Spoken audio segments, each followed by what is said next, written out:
Channel पर पहली बार आए हैं तो प्लीज इस चैनल को सब्सक्राइब और लाइक जरूर करें। एक बार की बात है, एक छोटे से शहर में एमिली नाम की एक युवा लड़की रहती थी।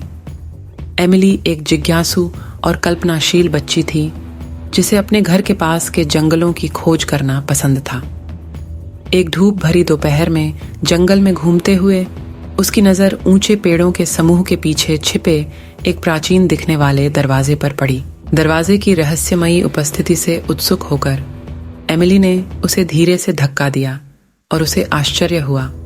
वह एक चमकदार पोर्टल प्रकट करने के लिए खुल गया जो किसी अन्य दुनिया की ओर ले जाता हुआ प्रतीत होता था।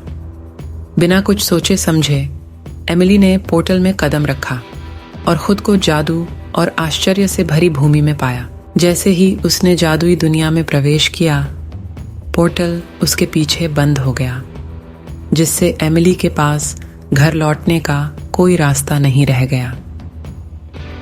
लेकिन जब वह अपने सामने फैले लुभावने परिदृश्य को देख रही थी तो उसे डर लगने के बजाय उत्साह की लहर महसूस हुई।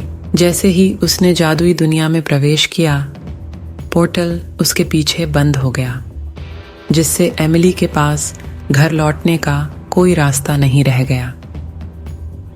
लेकिन जब वह अपने सामने फैले लुभावने परिदृश्य को देख रही थी तो उसे डर लगने के बजाय उत्साह की लहर महसूस हुई। खोज करने के लिए उत्सुक एमिली और व्हिस्कर्स अपने भव्य साहसिक कार्य पर निकल पड़े।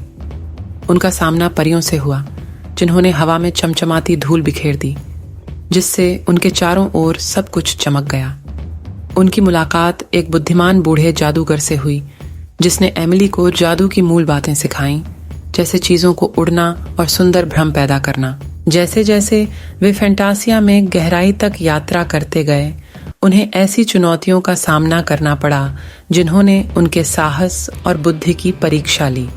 उन्हें शरारती भूतों को परास्त करना था, बुद्धिमान पेड़ों द्वारा उत्पन्न पहेलियों को हल करना था और एक विशाल नदी को पार करने के लिए एक सौम्य राक्षस से दोस्ती करनी थी।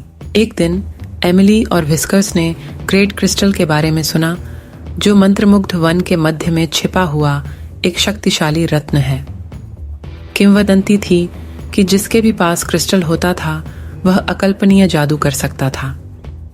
इसे गलत हाथों में जाने से बचाने के लिए दृढ़ संकल्पित एमिली ने किसी और से पहले ग्रेट क्रिस्टल को खोजने की कसम खाई। उनकी खोज उन्हें खतरनाक गुफाओं और मंत्रमुग्ध घास के मैदानों तक ले गई। रास्ते में उन्होंने भरोसेमंद साथियों की एक टीम बनाई, जिसमें एक शरारती पिक्सी और एक बहादुर बात करने वाली गिलहरी शामिल थी। जैसे ही वे मंत्रमुग्ध वन के केंद्र के करीब पहुंचे, उनका सामना ग्रेट क्रिस्टल के संरक्षक ऑनरोरा नामक एक राजसी फीनिक्स से हुआ। ऑनरोरा ने एमिली के दिल को परखा और पाया कि उसके इरादे नेक हैं। एमिली की बहादुरी और दयालुता से प्रभावित होकर ऑनरोरा ने उसे ग्रेट क्रिस्टल तक पहुंच प्रदान की। ग्रेट क्रिस्टल को अपने कब्जे में लेकर एमिली के पास अब अपनी दुनिया के लिए एक द्वार खोलने की शक्ति थी। लेकिन उसे एहसास हुआ कि उसका दिल फैंटासिया और वहां बने दोस्तों के प्रति आकर्षित हो गया है। आंसुओं के साथ उसने अपने नए साथियों को एक दिन फिर वापस आने का वादा करते हुए विदाई दी। ग्रेट क्रिस्टल को अपने कब्जे में लेकर एमिली के पास अब अपनी दुनिया के लिए एक द्वार खोलने की शक्ति थी। लेकिन उसे एहसास हुआ कि उसका दिल फैंटासिया और वहां बने दोस्तों के प्रति आकर्षित हो गया है। आंसुओं के साथ उसने अपने नए साथियों को एक दिन फिर वापस आने का वादा करते हुए विदाई दी। उस दिन के बाद से एमिली ने उस जादुई दुनिया के बारे में सपने देखना कभी बंद नहीं किया जिसे उसने खोजा था।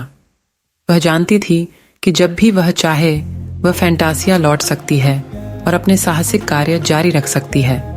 और इस तरह एमिली को पता चला कि सच्चा जादू सिर्फ जादू टोने और जादू टोने में नहीं है, बल्कि उसके अंदर मौजूद आश्चर्य और साहस में भी है।